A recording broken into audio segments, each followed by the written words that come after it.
네, 오늘 이제 다니엘서 8장 말씀을 중심으로 두 뿔 가진 수양과 수염수에 대한 환상이라는 제목으로 말씀 전해드리겠습니다. 오늘 이제 1절부터 27절까지 말씀인데요.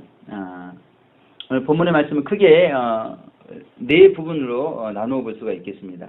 먼저는 두 뿔 가진 수양과 수염수에 대한 환상, 이 1절에서 8절 말씀에 기록이 되어 있습니다. 그리고 이제 9절부터 14절 말씀까지가 작은 뿔 환상에 대한 말씀이 기록이 되어 있고요. 이제 15절부터 22절까지 말씀이 그 가브리엘 천사가 나타나 가지고 그 두 뿔 가진 수양과 수염수의 환상에 대해서 해석을 해주는 내용이 기록이 되어 있습니다. 그리고 23절부터 27절까지가 이제 작은 뿔 환상에 대해서 해석을 해주는 내용이 나와 있는데요. 제가 먼저 이 8장 내용을 간단히 해석을 해드리도록 하겠습니다. 이제 그 벨사살 왕 3년에 이제 다니엘이 환상을 보게 되는데 두 뿔 가진 수양과 수염수에 대한 환상을 보게 됩니다. 이 다니엘은 그 다니엘 7장에서 네 짐승에 대한 환상, 그리고 10뿔 그 작은 뿔에 대한 환상을 본 다음에 2년이 지난 후에 오늘 두 뿔 가진 수양과 수염수에 대한 환상을 보고 있습니다. 보고 있는데 이 지금 다니엘이 꿈을 꾼 곳은 지금 바벨론 수도인 엘람 수산성에서 지금 꿈을 꾸고 있고요. 그러나 그 꿈의 배경이 되는 곳은 을레 강변이었다고 1절에서 3절에 그렇게 기록이 되어 있습니다. 그리고 이제 3절, 4절을 우리가 보게 되면요. 이제 다니엘 선지자께서 이 두 뿔 가진 수염소 환상을 이렇게 보게 되는데, 이 두 뿔 가진 수양의 환상을 보게 되는데요. 이 두 뿔 가진 수양이 무엇인가가 20절 말씀에 기록이 되어 있습니다. 그 20절 말씀에 보게 되면 이 두 뿔 가진 수양은 메대와 바사 왕들을 상징하는 것을 말씀하고 있습니다. 그래서 이 뿔이라는 것은 권세와 나라를 상징하기 때문에요. 이 메대와 바사 제국, 그리고 메대와 바사 왕들을 상징한다고 볼 수가 있습니다. 그리고 이제 5절에서 8절 말씀을 보게 되면 털이 많은 수염소 환상을 보게 됩니다. 그런데 그 털이 많은 수염소가 무엇을 상징하는가? 그 말씀이 21절에 기록이 되어 있는데요. 이제 수염소는 헬라 왕을 상징한다고 말씀하고 있습니다. 그런데 우리가 5절에 보게 되면 그 수염소의 모습에 대해서 설명을 해주고 있는데요. 그 수염소의 두 눈 사이에서 현저한 뿔이 나오고 있습니다. 그 현저한 뿔이 무엇인가? 그 내용에 대해서 21절에 보게 되면 이 헬라 제국의 첫 번째 왕인 알렉산더 왕을 상징하는 것을 말씀하고 있습니다. 그런데 이 그 수염소 헬라 제국 그리고 알렉산더 왕을 상징하는데, 이 수염소 헬라 제국이 얼마나 빨리 달려오는지 온 지면을 이렇게 정복해 가는데 그 발이 땅에 닿지 않았다고 이렇게 말씀하고 있습니다. 예수님께서 그 무리를 걸으셨잖아요. 이렇게 물에 닿지 않도록 그러셨는데, 이 땅을 닿지 않고 그런 사람이 우리가 찾아보기가 어렵습니다. 그런데 아무튼 이 성경 말씀을 보게 되면 이 알렉산더 대왕이 얼마나 빠르게 온 세상을 정복해 나아갔던지 그 지면에 발이 땅에 닿지 않을 정도로 그렇게 세계 정복을 빠르게 이루어간 것을 말씀하고 있습니다.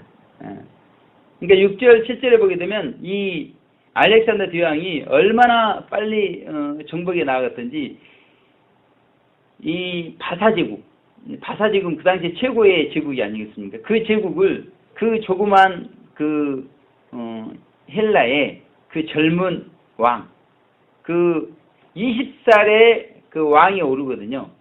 왕이 오르고 이제 동방을 정복에 나아가는 때가 22살 때 정복에 나아가는데 5년 만에 이 바사제국을 정복을 해버립니다. 5년 만에.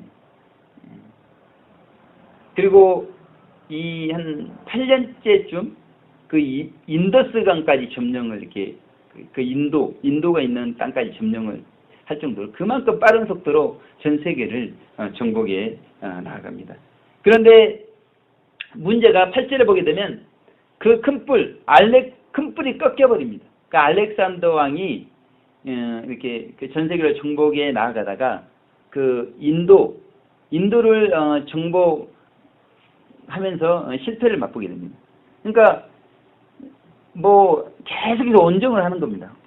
계속 온정을 이렇게 하게 되니까 점점 병사들의 불만이 이렇게 고조가 이렇게 되어지면서 그 인도를 정복하지 못하고 이렇게 바벨론에 돌아와가지고 거기서 열병으로 그만 사망을 하고 되는데 그 많은 땅을 점령해 놨는데 갑자기 그렇게 33세의 나이로 이 알렉산더가 죽게 되자 그 휘하에 있던 장군 4명이 그 땅을 분배를 이렇게 하면서 차지를 하게 되는데 유럽 지역은 니시마쿠스가 장군이 차지를 하게 되고요.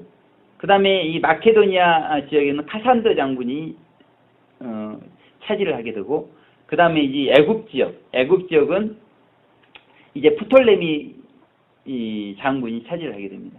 그리고 이제 바벨론 지역은 그 셀루쿠스 장군이 차지를 하게 됩니다. 그런데 9절에서 12절에 보게 되면 그 4개의 뿔, 그 4개의 뿔 중에 한 뿔에서 작은 뿔이 등장을 하고 있습니다. 그러니까 그 4개의 뿔, 결국 그 알렉산더 휘하에 있는 4장군에 의해서 왕조가 형성이 되게 되는데 그 바벨론 지역을 점령했던 이 셀루쿠스 왕조, 이 왕조에서 작은 뿔이 등장하는데 이스라엘 땅을 점령을 해가지고 이스라엘 백성들을 핍박하는 이 안티오쿠스 에피파네스 왕을 상징합니다. 그래가지고 이 작은 뿔, 이 안티오쿠스 에피파네스가 어떤 일을 하게 되냐면 그 예루살렘 성전에다가 이 제우스 그 신상을 세우게 됩니다. 그리고 그 제우스 신상 그 위에다가 자기의 흉상을 얹어놓고 그리고 이제 제사를 지내게 하는데 그 이스라엘 백성들이 가증하게 여기는 돼지피로 그 제사를 지내게 하는 등 온갖 만행을 자행하는 이 작은 뿔 안티오쿠스 에피파네스. 이 안티오쿠스 에피파네스가 어느 정도 기간 동안 이스라엘 백성들을 에게 만행을 저지르는가. 그것이 13절, 14절에 한 천사를 통해서 다니엘에게 알려주고 있는데 2300주야, 6년 3개월 동안 그렇게 이스라엘 백성들이 하나님을 예배하지 못하도록 그렇게 방해를 한다고 이렇게 말씀하고 있습니다. 그리고 이제 15절에서 22절에는 가브리엘이 직접 나타나가지고 이 두 뿔 가진 수양과 수염소 환상에 대해서 해석을 해주는 내용이 나와 있습니다. 그래서 이 수양은 메데바사 왕들, 그리고 수염소는 헬라 왕을 이렇게 상징하고, 그리고 이제 그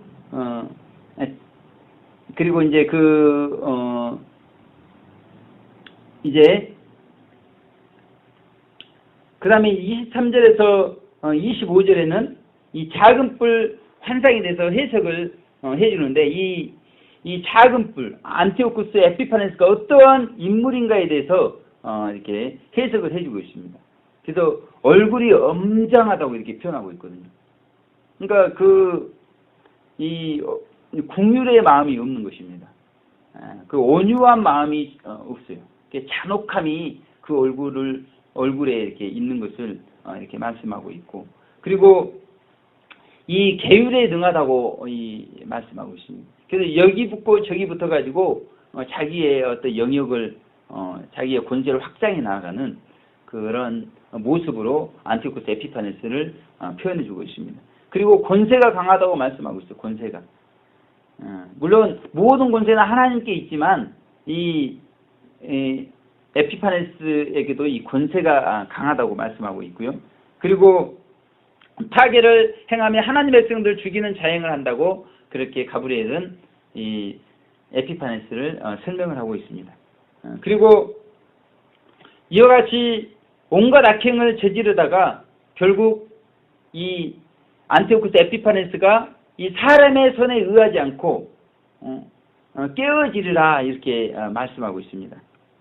그래서 결국 이 페르시아 정벌 중에 내장이 썩는 병으로 이 안티오코스 에피파네스가 죽게 되는 일이 기록이 되어 있습니다.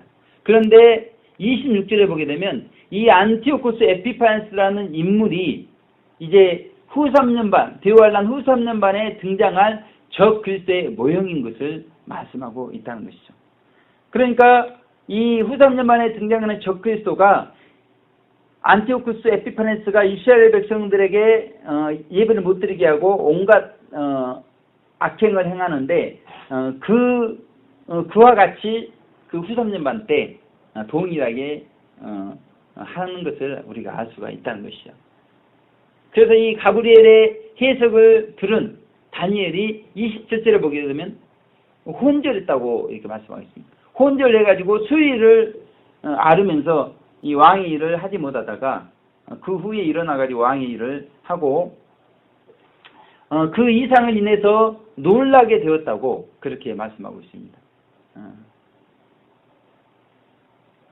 이 두 뿔 가진 수양과 수염새의 환상, 작은 뿔 환상의 해석을 듣고 나서 다니엘이 이와 같은 반응을 보이고 있는데, 문제가 지금 우리가 살고 있는 이 시대는 사실은 다니엘이 이상으로 이렇게 깨달은 것보다 더 실감나게 이러한 일들이 이미 역사적으로 이루어진 것을 우리가 경험을 했고, 이제 곧 적그리스도가 지금 우리와 동시대에 살아가고 있는 이 시대를 우리가 살아가고 있는데, 우리는 과연 어떠한가? 오늘 이제 본문의 말씀을 중심으로 두 뿔 가진 수양과 수염새에 대한 환상이라는 제목으로 한 가지 내용만 오늘 살펴보도록 하겠습니다. 그래서 오늘 교만은 패망의 선봉인 것을 말씀하고 있죠. 우리가 쭉 지금까지 1장부터 7장까지 해왔는데요.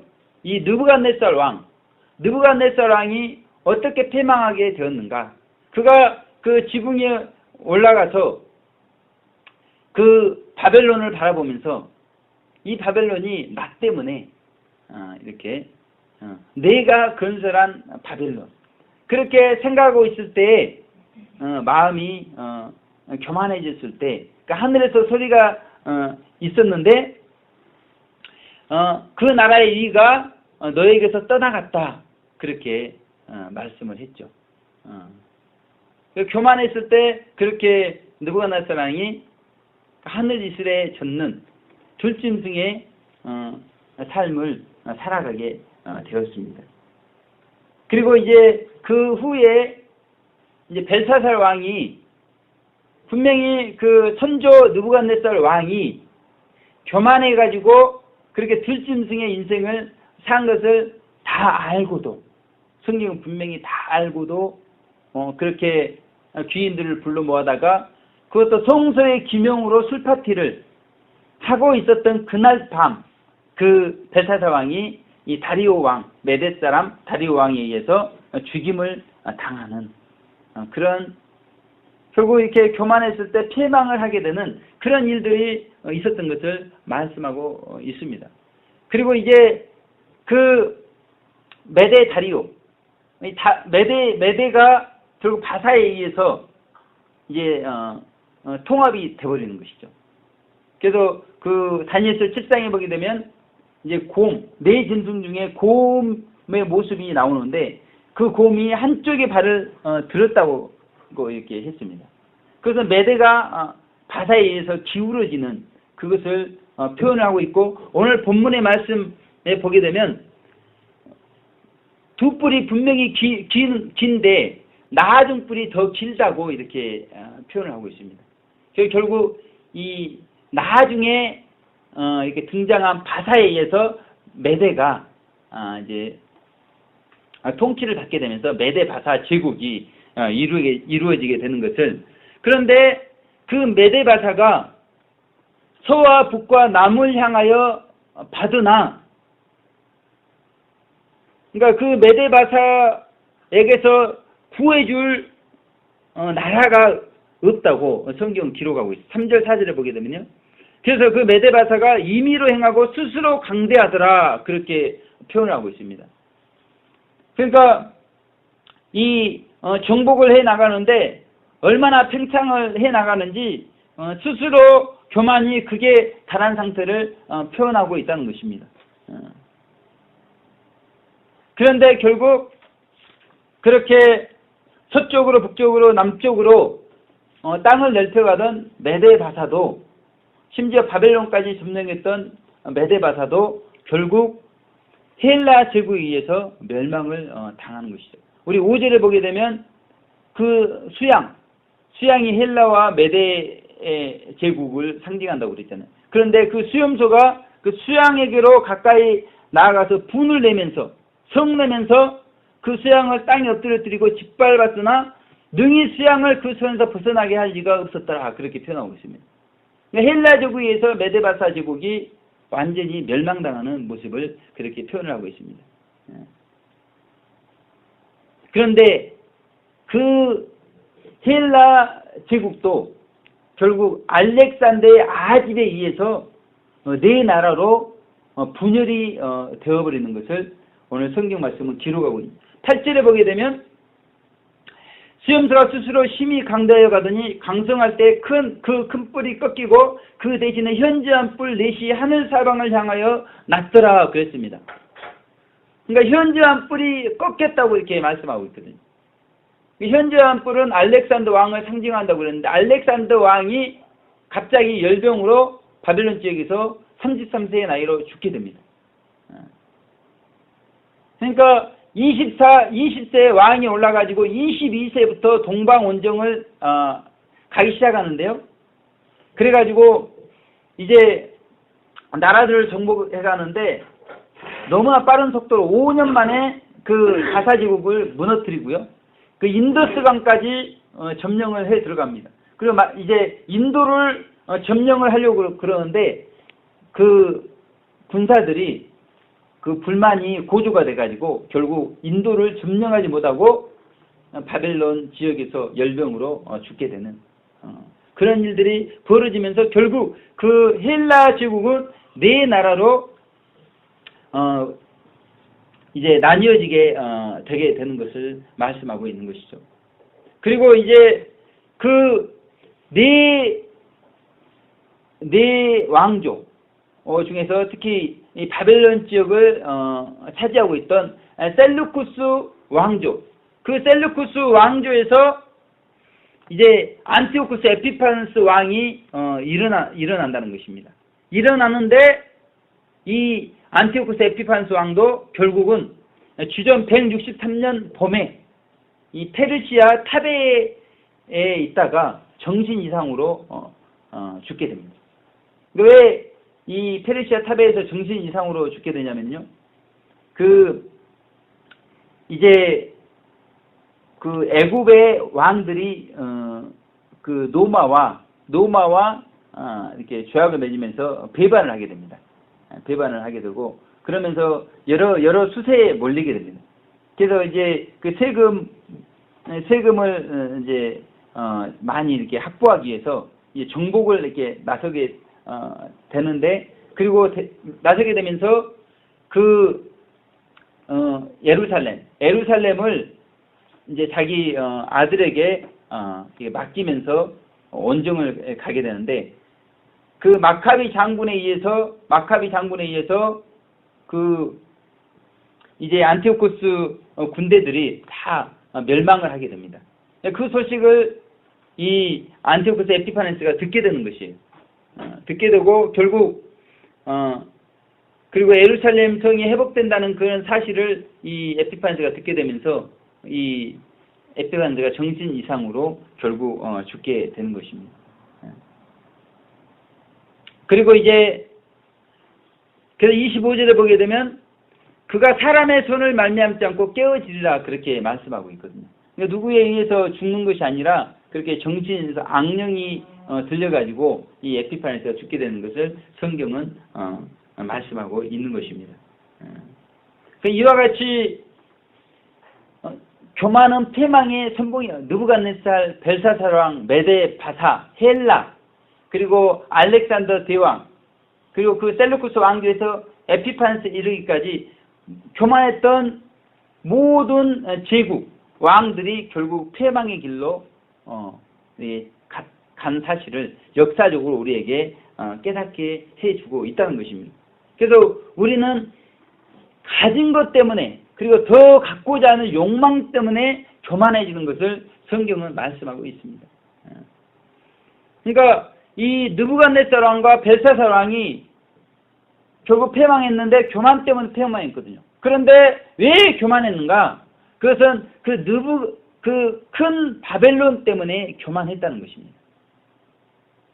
그래서 그 느부갓네살 왕이 그 지붕에서 바벨론을 바라보면서 하는 말이 있습니다.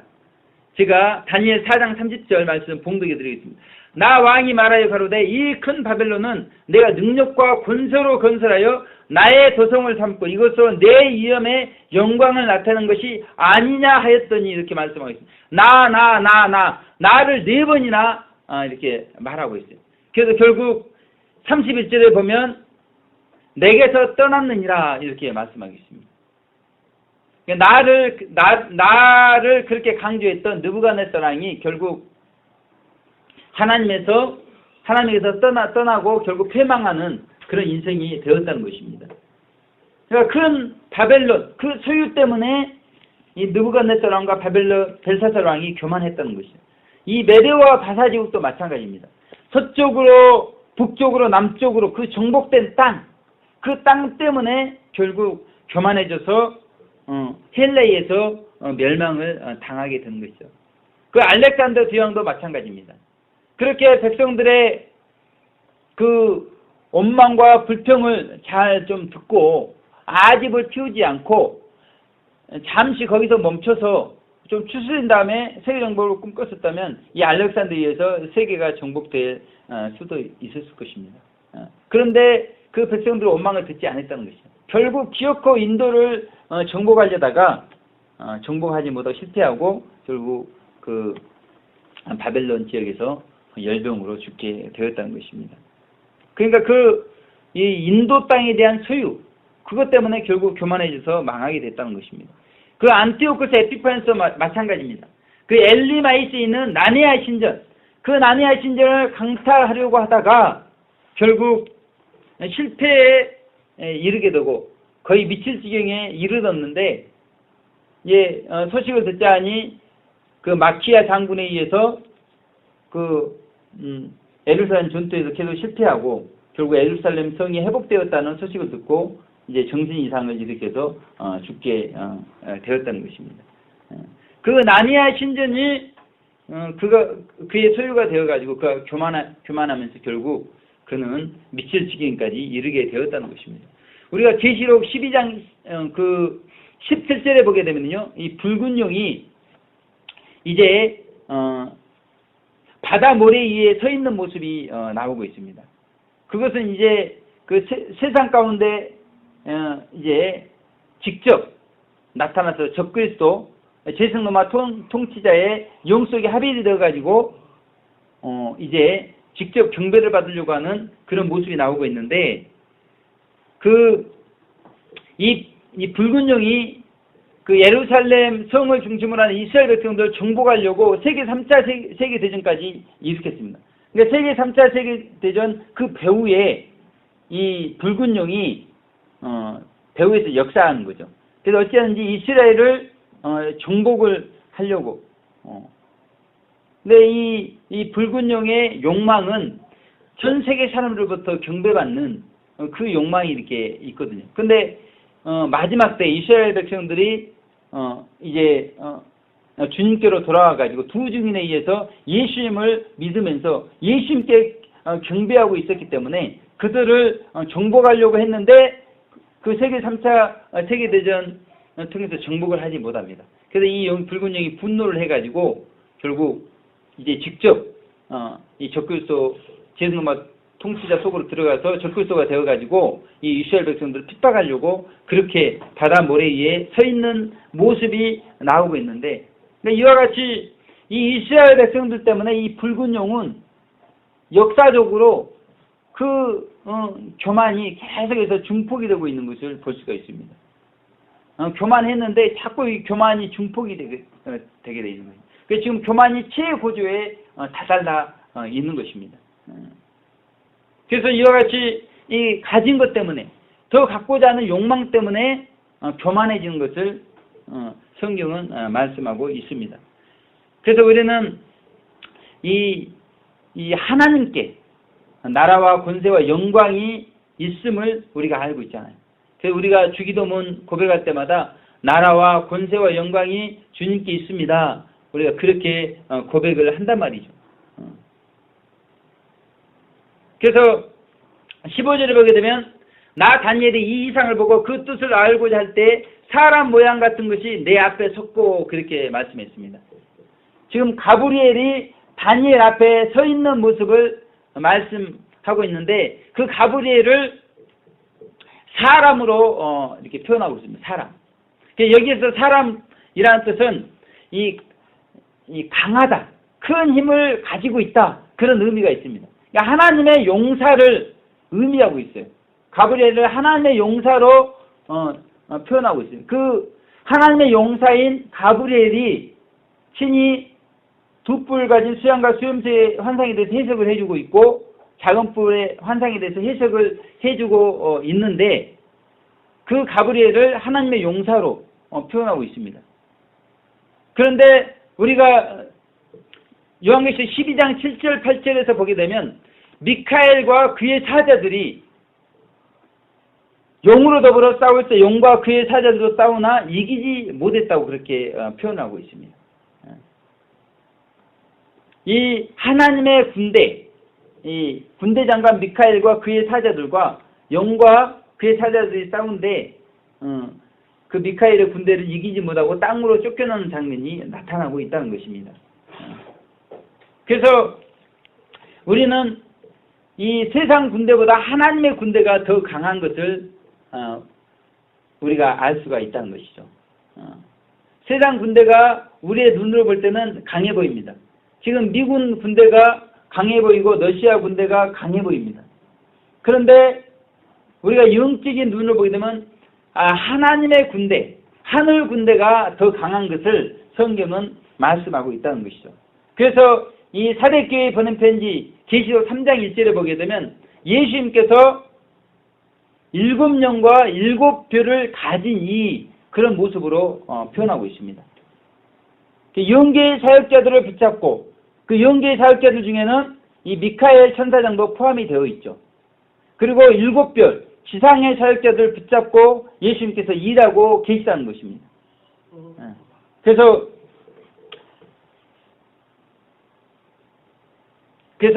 우리는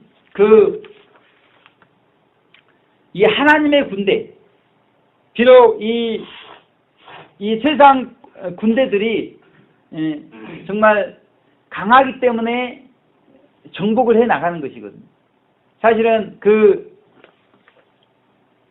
이 메데 바사가 강하기 때문에 바벨론이 약해졌을 때 정복을 했던 거예요. 바벨론이 강했을 때는 이 메데 바사가 감히 정복할 생각을 못합니다. 그런데 이 바벨론의 국군이 쇠하면서 이 메데 바사가 이제 해볼만 하니까 이제 정복을 들어가는 것이고, 그래서 결국은 정복하는 것이고. 결국 헬라도 마찬가지입니다. 헬라도 메데바사가 이제 쇠해지니까 정복을 했을 때 정복이 되는 것입니다. 그러니까 이런 원리가 마찬가지라는 것이죠. 그러나 이 세상 군대가 아무리 강할지라도 하나님의 군대를 대적할 수는 없는 것을 성경은 말씀하고, 그러므로 우리가 바라봐야 될 것은 이 세상의 권세를 바라볼 것이 아니라 만왕의 왕이 되시고 군대의 주제가 되시는 예수님을 우리가 바라봐야 된다는 것이죠. 특별히 이제 곧 백마 군대와 함께 만왕의 왕으로 재림하실 그 예수님의 군대를 우리가 바라볼 수가 있어야 된다는 것입니다. 25절을 보게 되면 이 적그리스도 모형인 이 안티오쿠스 에피파네스가 만왕의 왕 군대, 그 만왕의 왕을 대적할 것이나 그가 사람의 손을 말미암지 않고 깨어지리라 그렇게 말씀하고 있습니다. 결국 이 적그리스도도 만왕의 왕을 대적하고 모욕하는 말을 하지만 이 만왕의 왕의 군대, 백마 군대에 의해서 결국 영원한 지옥에 처박히는 그런 신세가 되는 것을 성경은 말씀하고 있다는 것입니다. 그런데 이제 우리 앞에 이런 세상 군대들이 사실 놓여 있어요.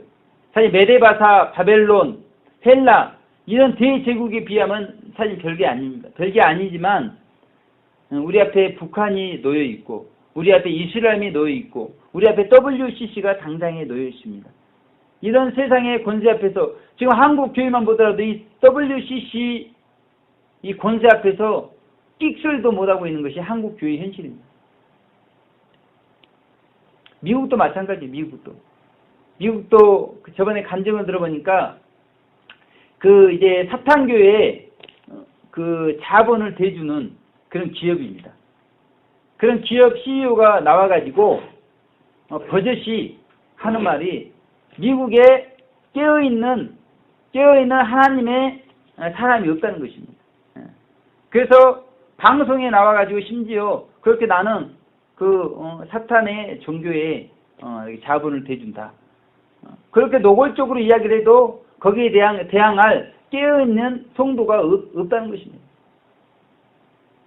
WCC가 CTS나 CBS 기독교 주요 4개 방송국에 나와가지고 그렇게 홍보를 하고 그래도 대항할 사람이 없다는 것입니다.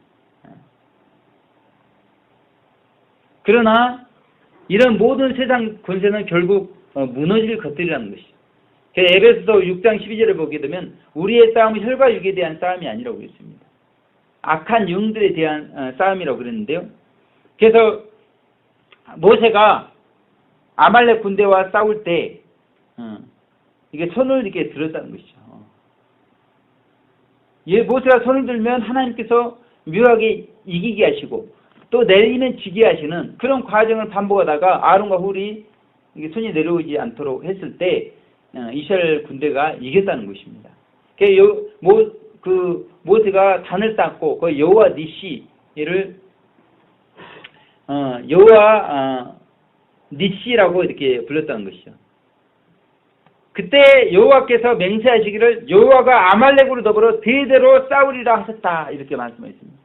그 이후부터 여호와 하나님께서 아말렉과 대대로 싸워주시겠다 이렇게 말씀하고 계시는 것이죠. 그래서 우리가 우리의 힘과 노력으로 사실은 어떻게 WCC를 대항할 수 있겠어요? 북한을 대항할 수가 없어요. 이스라엘을 대항할 수가 없습니다. 그러니까 만왕의 왕 군대의 주제이신 하나님께서 싸우시도록 우리가 그렇게 손을 드는 것입니다. 기도를 하는 것이죠. 전쟁으로 하나님을 끌어들여야 됩니다. 거기에 우리의 승리의 비결이 있다는 것이죠. 그래서 사실 우리의 신앙이 여호와의 니시 신앙 이후의 신앙이 돼야 됩니다. 영적으로 여호와의 니시 2차 연단 과정을 마치고 2차 연단이 끝나면 여호와의 니시 과정으로 이제 들어가는데 그래야 하나님께서 대대로 싸우셔가지고 우리가 좋은 밭에서 30배, 60배, 100배의 결실을 맺히는 것입니다. 영적인 원리가 그렇게 돼 있어요. 그러니까 대부분 권사님, 장로님 해도 영적인 열매가 풍성하지 못한 이유는 신앙이 그만큼 성장이 안 돼 있다는 것입니다. 하나님을 끌어들이지를 못해요. 신앙 가운데. 그런 영적인 이게 수준의 차이가 있다는 것입니다. 그래서 우리가 영적으로 성장을 해야 돼요. 여호와 니시 이후의 신앙으로 성장을 해야 되는 것입니다. 그래서 이제 우리가 남은 주간 이렇게 여호와의 니시 신앙, 주님께 맡기는 신앙으로 승리하시기를 주님의 이름으로 축원을 드리겠습니다. 결론의 말씀으로 이 다니엘이 가브리엘이 해석해 준 그 환상의 내용을 듣고 혼절해서 놀랬다고 그렇게 15절에 표현이 되어 있습니다. 그런데 우리가 지금 살고 있는 시대는 다니엘의 시대보다 더 이게 놀래야 되는 시대거든요. 지금 적그리스도가 눈앞에 와 있는 시대에 우리가 살고 있지 않습니까?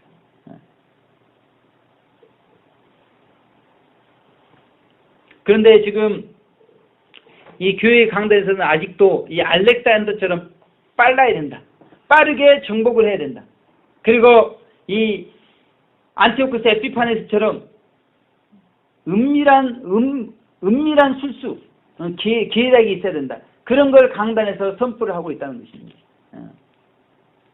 기복주의적인 신앙.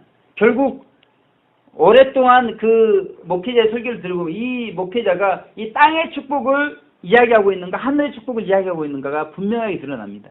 회개 안 하는 목회자 회개 이야기 안 하는 목회자 없습니다. 헌신 이야기 안 하는 목회자 없습니다. 근데 결국 오랫동안 그 목회자가 하는 소리를 들어보게 되면 이 사람이 땅의 것을 이야기하는가 하늘의 것을 이야기하는가 극명하게 드러나게 됩니다. 뭐 조영희 목사님이 뭐 헌신 이야기 않겠어요? 충성, 십자가 이야기 다 이야기합니다. 이야기하는데 중요한 건 뭐냐면 쭉 놓고 봤을 때 오랫동안 성도의 자리에 앉아가지고 들어봤을 때 이분이 결국 땅의 축복 이야기하고 있구나. 그렇게 결론이 나게 돼 있다는 것입니다. 그래서 성도들이 교만해지는 거예요. 이렇게 자꾸 세상을 소유하도록 하기 때문에 그리고 세상을 자꾸 소유하도록 하기 때문에 거기서 교만이 이렇게 나오게 돼 있거든요. 소유 때문에 교만, 많이 아는 것 때문에, 많이 가진 것 때문에 소유를 우리가 교만해지게 되는데 자꾸 그걸 부추기잖아요. 이렇게 머리가 될지언정 꼬리가 될지 말라. 용은 잘 되고 범사가 잘 되고 결국 범사가 잘 되는데 초점이 있어요. 이렇게. 그러니 그 범사가 잘 되는 소유를 가지고 교만해진다는 것이죠. 그런데 오늘 본문의 말씀이 우리에게 중요한가? 우리에게 겸손하도록 말씀하고 있다는 것입니다. 이렇게 교만했던 대제국 왕들이 다 패망했다는 것이죠. 하나님은 그 왕들만 패망케 하는 게 아니라 누구든지 교만한 자는 패망케 하시는 하나님이시기 때문에요. 그래서 다니엘서 12장 3절의 말씀, 지혜 있는 자가 되도록 말씀하고 있는데 이 지혜 있는 자는 겸손한 자입니다. 이 대환란 때 우리 성도들 어떠한 성도가 되어져야 될 것인가를 말씀하고 있거든요. 겸손한 자가 되지 않으면 패망하게 되어 있습니다. 대환란 때 패망하게 되어 있어요. 겸손한 자가 되라고 이렇게 말씀하고 있는데 겸손하게 되면 하나님께 은혜를 주시게 되어 있거든요. 겸손한 자가 하나님을 끌어들이게 되어 있습니다. 우리의 전쟁에 겸손한 자가 하나님을 끌어들이게 되어 있거든요. 교만한 자는 하나님께서 대적하는 자로 임하게 되어 있고 겸손한 자에게는 하나님께서 전쟁의 왕 하나님께서 은혜를 베푸는 도움을 주시는 자로 임하게 되어 있다는 것입니다. 그래서 우리의 싸움 가운데 승리를 허락해 주시게 되어 있다는 것이죠. 그래서 중요한 것은 정말 이 강단을 통해서 정말 교만하도록 하는 이 땅의 축복을 설교하는 것이 아니고 더 가지도록 하는 그런 설교가 아니라 자꾸 그 부자 승린이 예수님께 이렇게 질문했을 때 소유를 다 버리도록 예수님께서 그래서 보화를 얻도록 하나님의 생명을 얻도록 그렇게 말씀하고 있잖아요. 대환란을 결국 하나님께서 허락하신 목적은 우리가 익은 열매 되도록 하는 그런 목적이 있거든요. 우리가 겸손해지도록 하는 그런 목적이 사실은 있습니다. 그래서 오늘 말씀을 통해서 정말 내가 정말 교만 쪽으로 가고 있는가, 겸손 쪽으로 가고 있는가, 그 남은 주간 우리 자신을 성찰하시면서 정말 우리가 이제 들어가려는 준비해야 되는데 이제 정말 다니엘이 혼질하고 놀랬던 것처럼 저희는 정말 더 혼질하고 놀래야 됩니다. 다니엘처럼 정말 겸손으로 그런 신앙생활을 해야 되는데 우리는 사실은 그렇게 더 놀랄 그런 시대에 살고 있으면서도 이 다니엘과 같은 반응이 우리 가운데 없어요. 적그리스도가 지금 코앞에 있다고 그래도 뭐 몇천 년 전에 이렇게 이런 이상을 깨달은 다니엘도 놀래고 그랬는데 우리는 바로 코앞에 있어도 놀라지 않고 있지 않습니까? 우리의 신앙이 얼마나 지금 굳어져 있는가를 우리가 살펴볼 수가 있습니다. 그래서 한 주간 우리의 신앙이 새롭게 되기를 주님 여러분 축원을 드리겠습니다. 기도하겠습니다. 하나님 아버지 감사를 드립니다.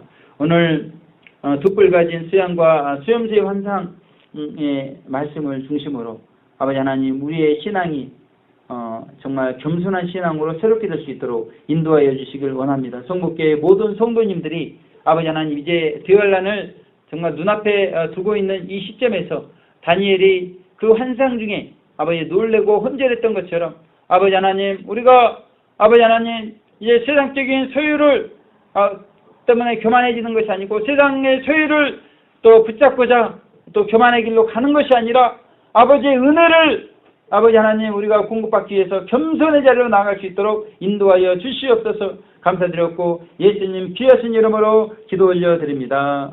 아멘.